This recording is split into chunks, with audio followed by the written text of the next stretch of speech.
સમાચારની શરૂઆત કરીએ બ્રેકિંગ ન્યૂઝથી। સુરતથી બ્રેકિંગ ન્યૂઝ સામે આવી રહ્યા છે। સુરત સ્વચ્છતા સર્વેક્ષણમાં પ્રથમ ક્રમે આવ્યું છે। જે પ્રકારે સમાચાર સામે આવ્યા છે, સુરત સ્વચ્છતા ક્રમમાં પહેલા નંબરે આવ્યું છે। મનપા કમિશનર સાથે મંતવ્ય ન્યૂઝે ખાસ વાતચીત કરી છે। શહેરને સ્વચ્છ બનાવવામાં શહેરીજનોનો બહુમૂલ્ય ફાળો છે।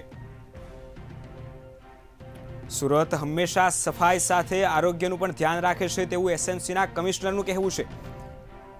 ત્યારે શહેરના લોકો સ્વચ્છતા માટે જાગૃત છે તેવું એસએમસી કમિશનરે જણાવ્યું છે। મંતવ્ય ન્યૂઝ સાથે ખાસ વાતચીત કરી છે સુરતના એસએમસી કર્મચારીએ। મનપા કમિશનર સાથે મંતવ્ય ન્યૂઝની ખાસ વાતચીત થઈ છે। શહેરને સ્વચ્છ બનાવવામાં શહેરીજનોનો બહુમૂલ્ય ફાળો છે તેવું એસએમસી કમિશનરનું કહેવું છે।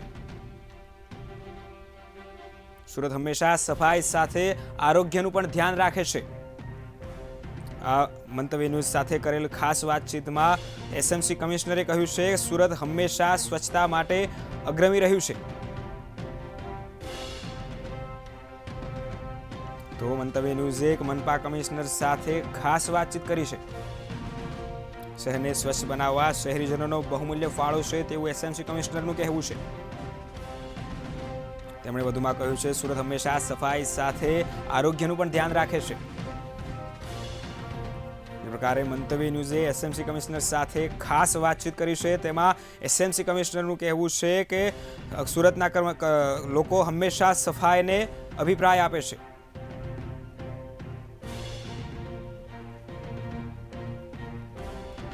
શહેરને સ્વચ્છ બનાવવામાં શહેરીજનોનો બહુમૂલ્ય ફાળો છે। ત્યારે એસએમસી કમિશનરે કહ્યું છે સુરત હંમેશા સફાઈ સાથે આરોગ્યનું પણ ધ્યાન રાખી રહ્યું છે। સુરતમાં માત્ર સફાઈ જ નહીં પણ આરોગ્યને પણ ધ્યાનમાં રાખવામાં આવી રહી છે। તો મંતવ્ય ન્યૂઝે એસએમસીના કર્મચારી સાથે ખાસ વાતચીત કરી છે।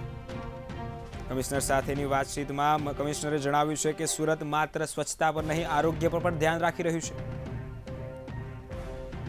શહેરને સ્વચ્છ બનાવવામાં શહેરીજનો બહુમૂલ્ય ફાળો દર્શાવી રહ્યા છે।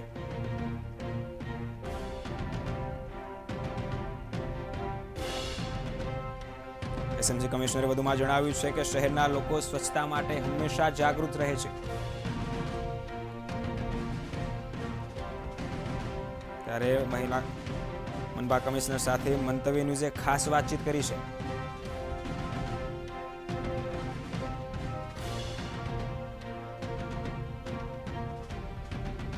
સુરત હંમેશા સફાઈ સાથે આરોગ્યનું પણ ધ્યાન રાખે છે તેવું એસએમસી કમિશનરનું કહેવું છે।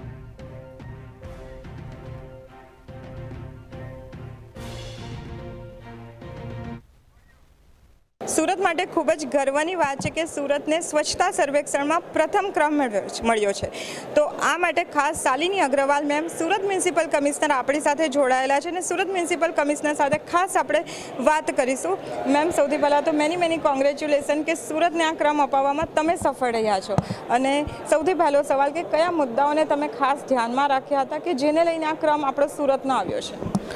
સૌથી પહેલાં હું કહેવા માંગીશ કે સુરતને જો સફળતા મળી છે એ સુરતના લોકોના સાથ સહકારના કારણે આ સફળતા મળી છે। માનનીય વડાપ્રધાનશ્રીના માર્ગદર્શન હેઠળ સુરત શહેરમાં સ્વચ્છતાની ઝુંબેશ કરવામાં આવી રહી છે।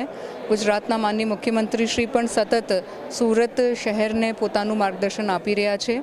સુરત શહેરના ચૂંટાયેલા પ્રતિનિધિશ્રીઓ, સંસદ સભ્યશ્રીઓ, મંત્રીશ્રીઓ અને એમએલએશ્રીઓ, પદાધિકારીશ્રીઓ આ બધા જ સુરત શહેરની સ્વચ્છતા માટે કટિબદ્ધ છે અને એમનું જો સપોર્ટ છે અને ઝુંબેશમાં એમનું જો સાથ સહકાર છે એ ખૂબ જ સારી રીતે સુરત મહાનગરપાલિકાને મળી રહ્યું છે।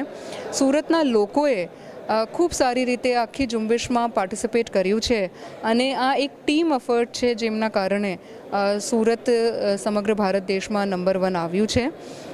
સુરત શહેરમાં અત્યારે આરોગ્યના સાથે સાથે જો એન્જિનિયરિંગ છે, ફિઝિકલ ઇન્ફ્રાસ્ટ્રક્ચરનું જો સુદૃઢીકરણ છે એના ઉપર ખાસ ધ્યાન આપવામાં આવી રહ્યું છે। સાથે સાથે જો ખજોદનું વેસ્ટ ડિસ્પોઝલ છે એમાં ખૂબ સાયન્ટિફિક રીતે વેસ્ટ મેનેજમેન્ટ થાય અને ડિસ્પોઝલ થાય એમના માટેના પ્રયત્નો કરવામાં આવી રહ્યા છે। પબ્લિક ટોયલેટથી માંડીને જો સ્લમ વિસ્તાર, ખાડી વિસ્તારના જો એરિયાઝ છે ત્યાં સાફ સફાઈ જળવાય સિટી બ્યુટિફિકેશનના કામો સારી રીતે થાય અને એમના સાથે સાથ સેગ્રિગેશન, કચરા રસ્તા ઉપર નહીં ફેંકવાનું અને જાહેરમાં ગંદકી નહીં કરવાનું કે જાહેરમાં પાન પિચકારી નહીં મારવાનું એવા લોક જાગૃતિવાળા ઇનિશિયેટિવ્સને સાથે લઈને સુરત શહેર સાફ રહે એમના માટેના પ્રયત્નો સુરત મહાનગરપાલિકા તરફથી કરવામાં આવી રહ્યા છે. મેમ, સુરતમાં હમણાં ઘણા બધા આઇકોનિક પ્રોજેક્ટ પર સુરત મનપા કામ કરી રહી છે, તો ખાસ કરીને કયા પ્રોજેક્ટ પર વધારે ધ્યાન આપવામાં આવશે હવે? સુરત શહેરમાં અત્યારે બહુઆયામી પ્રોજેક્ટ્સ ચાલી રહ્યા છે.